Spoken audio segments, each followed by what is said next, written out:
This is EcoTricity's EcoTEC Roundup show from New Zealand's only carbon zero certified renewable electricity company. We only source from wind, hydro and solar, and we are the leading supplier of electricity to EVs in New Zealand. Switch today at ecotricity.co.nz. Welcome back to another roundup in the world of clean energy and green cars. It is good to be back, and sorry if you missed the message that we were taking a week off last week due to Formula E in New York City. Tesla published its official second quarter figures at the close of trading in New York on Wednesday, Thursday Kiwi time, and despite having a tough quarter due to external influences like COVID-19 lockdowns and supply chain issues, still managed to beat expectations. All in all, the company confirmed a total production of 258,580 cars and 254,695 deliveries.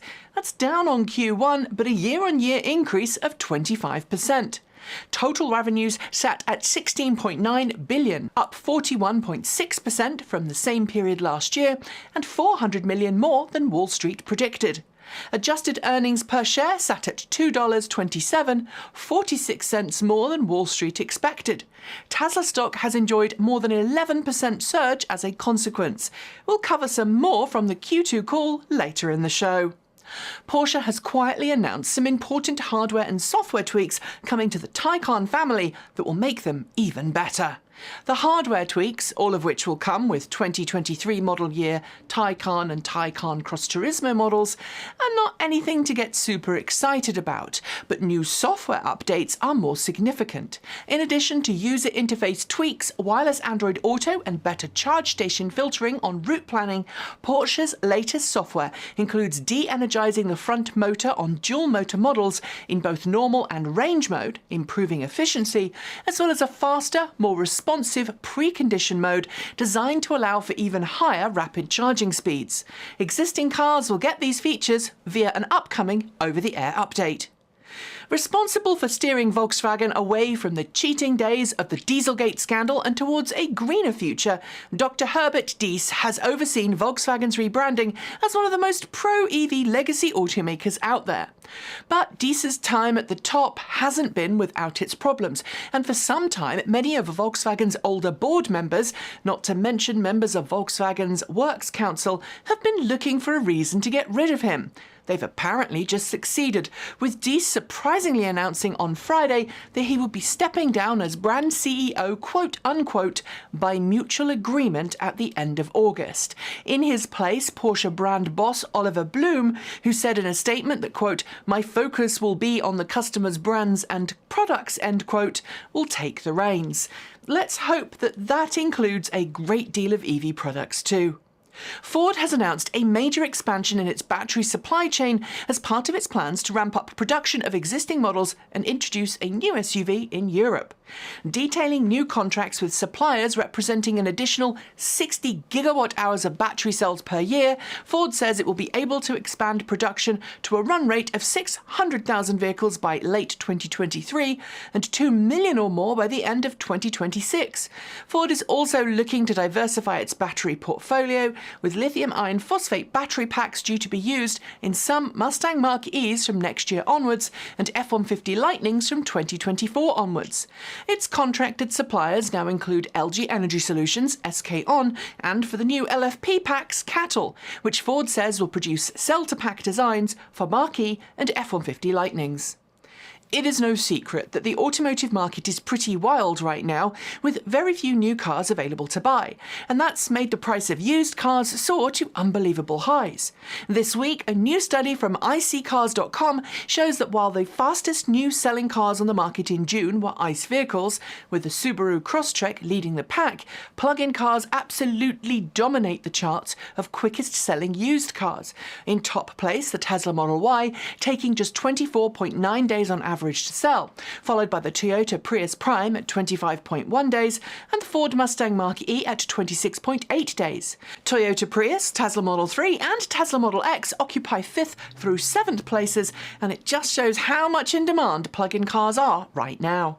Volkswagen confirmed this week that North American customers wanting to buy the 2023 Volkswagen ID.4 can now look forward to buying a US-made car.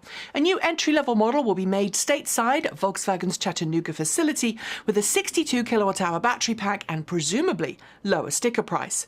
The current entry-level ID.4 with a larger 82 kilowatt-hour battery pack and rear-wheel drivetrain sells for just under $42,000 before incentives, but this new variant is expected to undercut that quite considerably, placing the ID.4's starting price down as low as maybe $35,000. That's not bad for a car that's significantly larger than the Chevrolet Bolt's EUV and comes from the factory with towing capabilities as standard. Final pricing is yet to be set, but of course when we have it, we will share. As part of its massive investment into Rivian, Amazon charged the startup with designing and building a brand new, fully connected, all-electric delivery vehicle. This week, Amazon shared that it now has enough Rivian-made Amazon delivery vehicles to transition urban delivery fleets away from ICE. According to the company, it's now deploying its electric vans in Baltimore, Chicago, Dallas, Kansas City, Nashville, Phoenix, San Diego, St. Louis, and Seattle, with other cities coming online in the next few weeks and months. In total, Amazon says it will have enough Rivian-built delivery vehicles to put 100 major cities on the road with electric delivery vehicles by the end of the year. And while we all find certain Amazon business practices and ethics questionable, it's at least good to see it displace ICE vehicles with electric ones instead. As I hinted earlier in the show, Tesla's quarterly earnings showed some pretty interesting snippets of information other than the financials, including Tesla's progress with FSD Beta. Tesla's ever-expanding fleet of FSD Beta participants have now covered a cumulative 35 million miles, 56 million kilometers, with the growth curve in miles driven starting to trend steeply upwards. Musk says FSD Beta V11, a new iteration that's due to roll out via over-the-air updates in the coming months, will include a merging of highway and city driving software stacks to create a single, massive FSD Beta software stack. As a side, Musk also reiterated this week, as FSD Beta edges closer to full deployment, Tesla will yet again increase the price of buying FSD Beta beyond its current $12,000 price tag.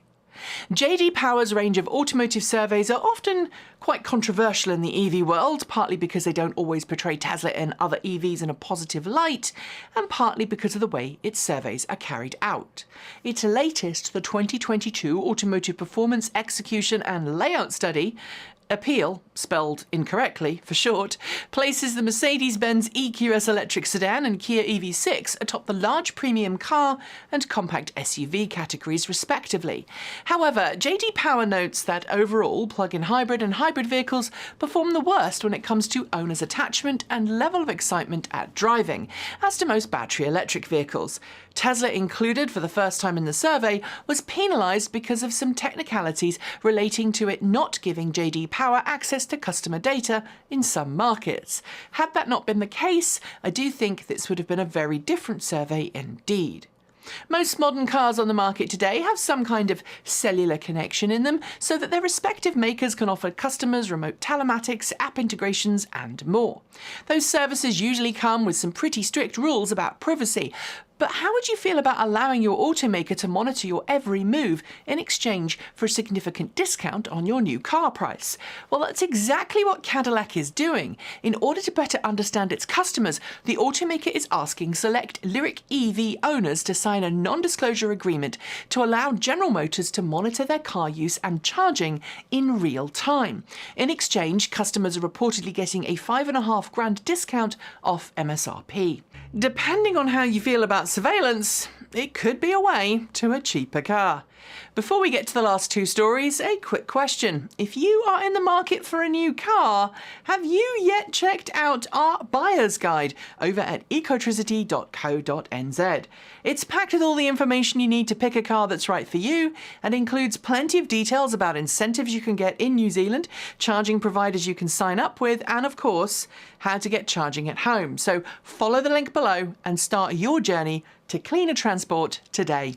Swedish-Kenyan mobility company Rome, which went through a comprehensive rebranding earlier this year, has just unveiled its first large-scale production motorcycle.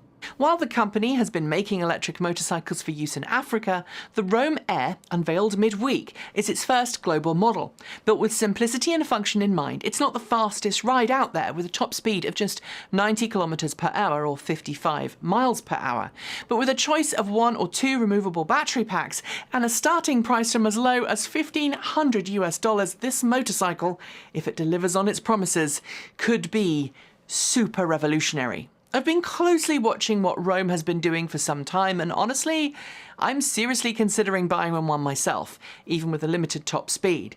At that price, it could help electrify not just a generation, but the entire world. And finally, as we've covered before, electric vehicles are really easy to convert to alternative controls, thanks to the fact that they're pretty much all drive-by-wire. But the one thing that's still very much a challenge to many adapted car drivers is the matter of charging away from home, be it caused by the sheer weight and size of a rapid charging connector, or by the awkward placement that many charging stations have relative to someone on crutches or in a wheelchair. And to help, Ford has just unveiled a new prototype charging robot that automates the rapid charging process. Pull next to the unit, activate it with a smartphone app, and it takes care of the rest. While I know Ford isn't the first automaker to look at robotic charging, Tesla made some prototypes a long time ago, I cannot emphasize how important it is to figure this out, especially if we're all going to transition to EVs. So, kudos Ford. And on that note, we are done for the day. Before I go though, do make sure you've hit the notification bell so you don't miss out in the latest in EV news from this channel. And of course, if you haven't already switched, do consider switching to New Zealand's only carbon zero certified renewable electricity company. It is super easy to make the switch, and in doing so, you'll help wean New Zealand off dirty energy and onto clean green power that will keep the land beautiful. I'll be back with some more awesome content very soon, as will the lovely Gavin Kiwi EV Shoebridge, and we'll be back here next weekend for our usual roundup show.